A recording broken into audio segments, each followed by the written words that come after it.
আচ্ছা, ভালোবাসলে কি মানুষ স্বার্থপর হয়ে যায়? এই দেখো না, বিরামহীন চেয়ে থাকি আকাশের দিকে। কখন আমার অপেক্ষায় গায়ে হাত বুলিয়ে দিতে বৃষ্টি আসে মুষলধারে। আর আমি ভাবি, তখন ওই সময়ের পায়ে কেউ বেড়ি পরিয়ে দিক, বৃষ্টি আমাকে ছেড়ে না যাক, ঝরে পড়ুক অবিরাম।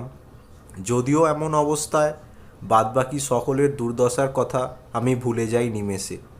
কার কতটা ক্ষতি হতে পারে, কার চাষের জমি ভেসে যাবে, ছাদহীন মানুষগুলো কোথায় ঠাঁই পাবে, অফিস ফিরতি পথে ছাতা ফুলে যাওয়া মানুষটার কি হবে, সব সব ভুলে যাই। ঠিক যেমনভাবে আত্মীয় স্বজন, বন্ধু বান্ধব, আমি সবাইকে ভুলে স্বার্থপরের মতো ঈশ্বরের চোখে চোখ রেখে শুধু তোমাকে চেয়ে যাচ্ছি।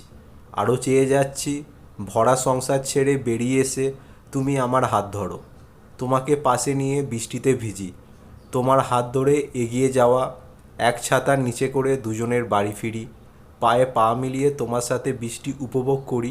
বৃষ্টির দিনে তোমার চুলে ফুলের মালা গুঁজে দেওয়া, ছুটির দিনে তোমার এক কাপ চায়ে আধ কাপ ভাগ বসানো। অনেক স্বার্থপর হয়ে যাচ্ছি।